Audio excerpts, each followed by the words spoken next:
Le blé avec Papa Simon. Partie 1, action. Nous sommes au Seka de Malé, à Moderne, vous dit bonjour. Mbote na bilo nyuso mama Moseka pesibino. Mama Malewa ya Moseka. Pesibino baso mbote. Action. Et voilà. Pas Simon. Oh nino. Blé. Papa, oh, ko sa bisode. Blé. Siko yo, blé yango wapi. Ndeba grain oyo. Siko oyo. Nano ekomelite nde yango nangaki na tuna. Siko yo oyeba ka ngala mona kia ona kanti lititi. Oh nde matiti nango.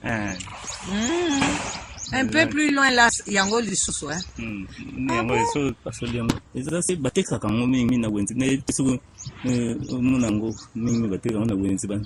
So sima ngana na mona te. Te bateka na wenzi. Oy bateka. Ze oy matine da biloko bateka saka na wenzi wana. O eza mingi place bateka basuka na Gambia. Sika bateka basoya. Ba blé. Yango wana oy. Tozaka kobenga ona bomwana diblé. Diblé yango. Mais pas si moi. Ah net koloniango.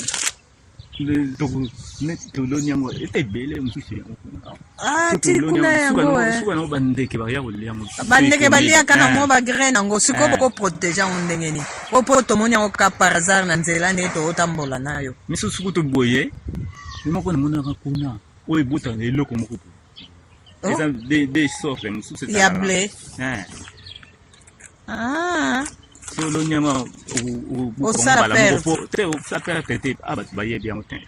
Batu bayebi te to le kanga le kaka place o mikolo nyonso to yaka kotaba musala. Na yebaka te. La kisa na biso bientôt monde. Donc on de mubesu nango. On de mubesu. Tala o ko panza oyo. Oyo totale redemisani. So banduka umona bandeke bakomo ya koliango. So ke komo ka vrai delay na bango ko. Pour blé faut bali yango ne bali ya ka losoti.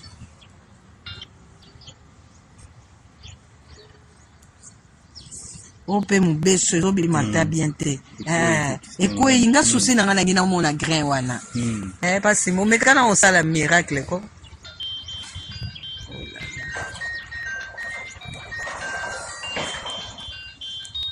Ngaba souci na ngina mona taka moins forme mbuma pour na comprendre ngo bien.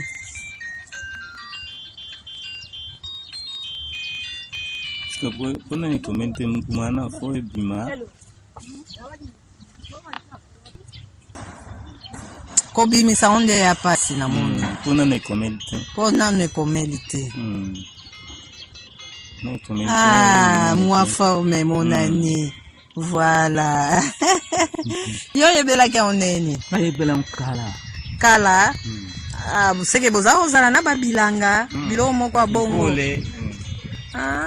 Siko so to buki yango boy to ke to kausi yango esimba te. Esimba te, faut komela na. Il faut komela siko pas eza siko bolobi ke bande ke balia ka so mutoloni biloko boy ko suka wa.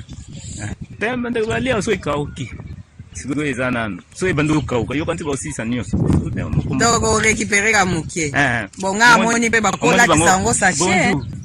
Te kola te. Omoni balia ba pembe oyo. Oyo eza lokola yango. Oyo eza lokola yango matiti ya bomwana to sala ko musaka na nango. Donc bango surtout que za grain. Balia ka pona mona na tata tika ka ba grain ya ba pointe.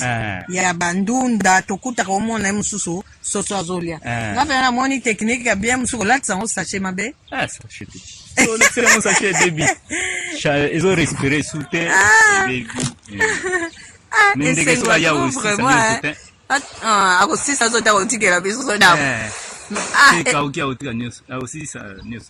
Mbala liboso na mona blé en tout cas eza mbala liboso. Okomona pe ba créer na mbeso pe ba sala na ngwe loko eto yebite. C'est possible aussi ça va en tout cas na sepeli pas Simon. To moni ba négocie bo leka bomoni kasa ya boye. Boye baka déjà que ezali blé. Blé yango onde pesa biso nini? Yango isa basala mimi ba poto. Poto kolia Et koko mati pe na ba farine, farine de blé pe za. Ezali na ba biscuit. Ça là. Les blés avec Papa Simon, partie 2. Action. Yo lobi pe biscuit. A partir kaka nango boye bazui bakei ba yebi ndenge nini ba kosalela bango moko hein. Ah, c'est intéressant. Biscuit. Pe farine na kanza euta pe na oyo te. Farine de blé pe zalaka. Omona pe moko to kufanza la pamba Papa Simon. Tani bimi na ngoka dans les vides. Dans les vides. Biloko bopeto tika ta zamba nyonso tozoka totondisa yango. Ile emonani te. Monani. Voilà oyo. Ah ouais, bien. Désolé la kisina mo. Ah ouais. La kisi bo pese kitoko makasi. Kote kuna pe mususu eza. Elali Oh simbi pe kasa nango. Oh yango na bomo yango te. Donc il faut yango tout jeune là. Tout jeune tala à peine comme ko bimisa ba grain au mona au penza sana no elenge azokola abimisi ba très intéressant parce que en tout cas na yeba kite grâce na yo na pe na yeko yeba blé mais na lekana nga ba matiti yango pe na yeba raté mais faut que ça la différence net o ezana ngo mauvaise herbe mauvaise herbe na makasa makasa minene forme na ngoka net ya coco sikoyo oyo eza lokwa koko na mukie nango kitoko makasi voilà esengwa trop to découvrir pe RDC biloko ebele mabele tolobaka etonda donc nyonso kitoko nzambe atia mpe tona mabele kitoko toloni yango te ble abimine na pete na kati ya bamatiti bongo soso tobongisaki esika soki tobongisaki esika mpenza blé oyo toloni yango elinga yebima nene pasi molobana en tout cas il faut kosonger komona loin esika ya nzambe ezali tomeki kaka mpe magie ti nde bana kini balobaka tomeki magie totie mpe simbi tosepeli ti moko mosusu toleki toye kozwa nini récolte ya blé siko soki ekomeli grain yango ekoma ndenge nini bafleur nango okoyeba ekomeli na chocolat est-ce que na nzete moko ekobima mpe ebele lokola oyo abimisi awa oyo mpe azali akobimisa na oyo susu ye oyo lititi oyo azobimisa ndenge masango azalaka abimisi oyo babengango ni bourgeois awa lisusu akobimisa lisusu donc certainement ekobima ebele po akobima kaka moko oyo te na babitape nyonso tomoni ndenge pasi mo alakisi ekobima donc plaisir à trop et merci na kolanda biso pe merci na Papa Simon à faire découvrir biso blé Papa Simon etikali kaka kopesa o merci merci po nga pe na découvrir tosala tambolaki notela ngai nayebala nga mpe te oyo nini